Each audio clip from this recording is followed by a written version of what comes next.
Manalangin tayo.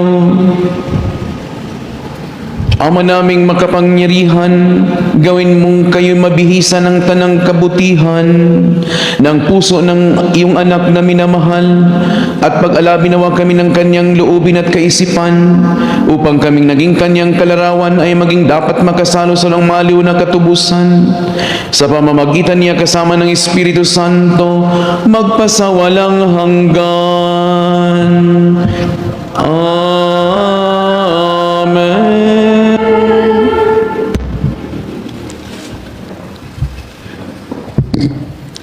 Pagbasa mula sa sulat na Apostol San Pablo sa mga taga-Roma.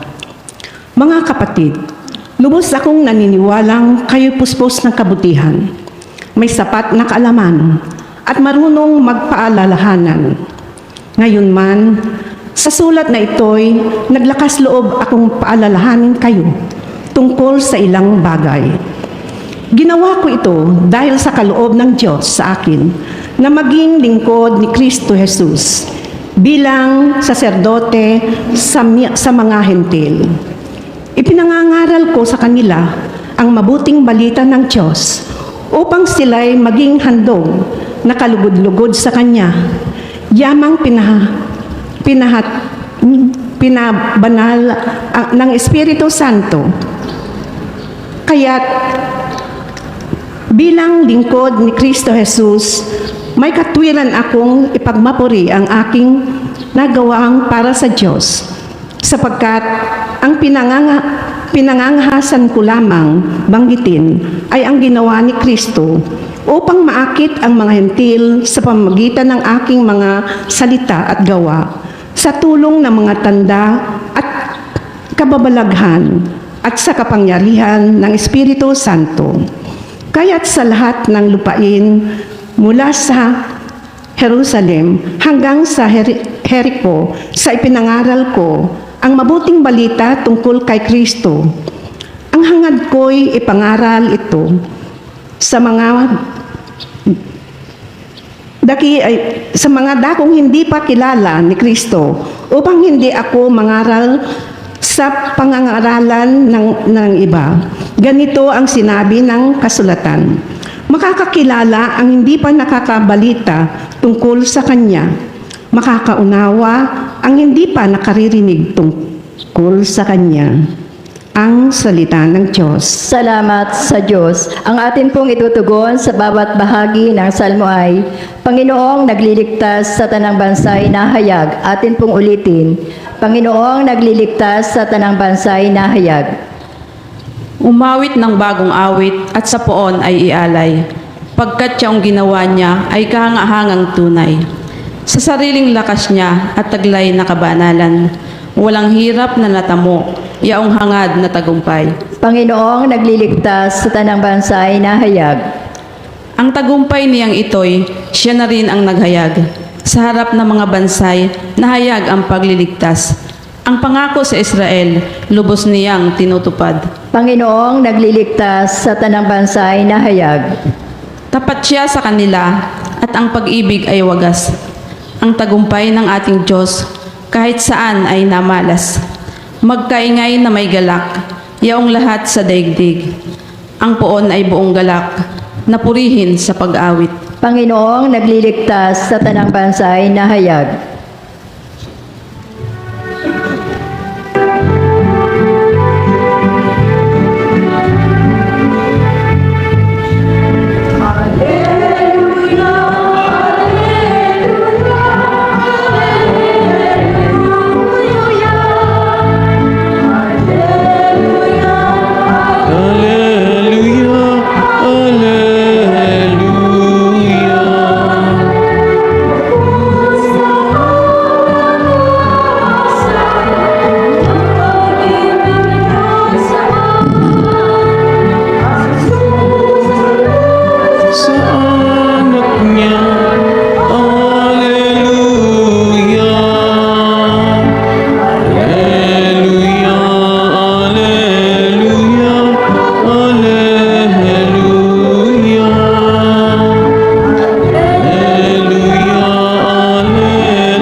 Sumainyo ang Panginoon. At sa iyo rin. Ang mabuting balita ng Panginoon ayon kay San Lucas. Papuri sa iyo, Panginoon.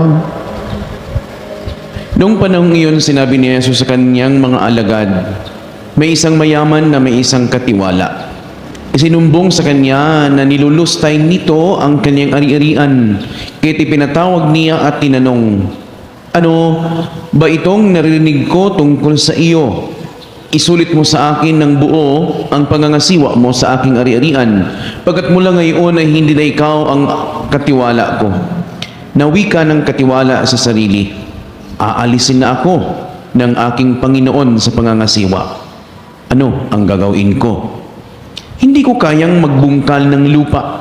Nahihiya naman akong magpalimos. Alam ko na ang aking gagawin. Maalis man ako sa pangangasiwa, may tatanggap din sa akin sa kanilang tahanan.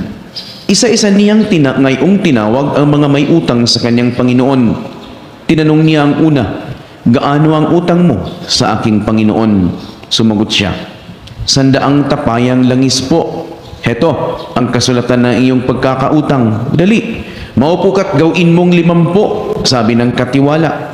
At tinanong naman niya ang isa, ikaw gaano ang utang mo? Sumagot ito, 100 kabang trigo po. Hito ang kasulatan ng inyong pagkakautang.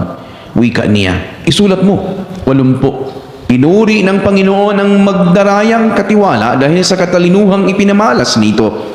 Sapagkat ang mga makasanlibutan ay mas mahusay gumawa ng paraan kaysa mga makadiyos. Ang mabuting balita ng Panginoon. Pinupuri ka namin, Panginoong Hesukristo. Mapagpalang umaga po sa ating lahat mga kapatid, Magandang umaga po, Father. sa ating din pong mga taga-subaybay ng ating online mass. Magandang araw, gabi, umaga diyan sa inyo. Narito po tayo nitong unang Biyernes, atin pong pagdiriwang ng didibusyon natin sa mahal na puso ni Jesus, Sacred Heart of Jesus. Tayo ay muling inaanyayahan ng Panginoon na lumapit sa kanyang pusong puno ng pag-ibig, kababaang loob at awa. Ang pusong ito ay hindi lamang sumisimbolo ng damdamin, kundi tanda ng isang pag-ibig na kumikilos. Isang pag-ibig na nakikita sa gawa. Narinig po natin ang unang pagbasa at ipinapakita ni Apostol Pablo ang kanyang masidhing hangarin na ipalaganap ang Ebanghelyo. Hindi siya nagmamapuri sa sarili, kundi sa mga ginawa ni Kristo sa pamamagitan niya. Sabi po niya, ginawa akong tagapaglingkod ni Kristo sa mga hintil. Ibig sabihin, ang kanyang buhay ay inialay sa paglilingkod, hindi para sa sariling kapurihan, kundi para sa kalwalhatian ng Diyos. Ang ganitong puso ay larawan ng Sacred Heart ni Jesus. Pusong nagmamahal at naglilingkod ng tapat.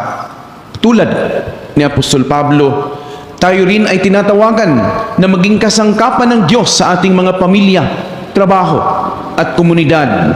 Sa bawat mabuting gawa, sa bawat sakripisyo, ipinapakita natin ang pusong katulad ng kay Kristo. Samantalang sa ating mabuting balita, narinig natin ang talinghaga ng tusong katiwala. Tila pinupuri ni Jesus ang katinuhan ng katiwala sa pagharap sa kanyang sitwasyon. Ngunit ang tunay na aral dito ay ang katalinuhan at kasigasigan sa paggawa ng mabuti at sa paghahanda para sa hinaharap.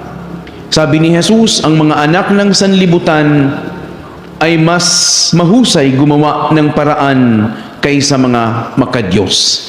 Ibig sabihin, madalas ay mas masipag pa ang mga taong makamundo sa kanilang layunin kaysa mga anak ng Diyos sa paggawa ng mabuti. Mga kapatid, ngayong unang Biyernes, tayo ay inaanyayahan ni Jesus na magsipag hindi lamang sa mga bagay ng lupa, kundi lalo na sa mga makalangit na bagay. Ang tunay na karunungan ay ang paggawa ng mabuti ng may pusong puspos ng pag-ibig at pananalangin. Ang debosyon sa banal na puso ay paanyaya sa ating gawing sentro ng ating buhay si Jesus, sa ating pamilya, sa ating trabaho, sa ating pagkikipag-ugnayan sa kapwa. Kapag ang puso natin ay nakaugnay sa kanyang puso, nagiging makabuluhan ang ating mga gawain at ang bawat araw ay nagiging pagkakataon upang magmahal at maglingkod. Sa diwa nawa ng ating pagdiriwang, mga kapatid, ating tularan sa Jesus, the Sacred Heart of Jesus, make our hearts like unto thine. Sana po ay ang patuloy natin na pagdulog sa Kanya ay ang matularan natin ang Kanyang pusong may pagsasakripisyo at pag-aalay ng ating sarili sa Diyos. Siya nawa.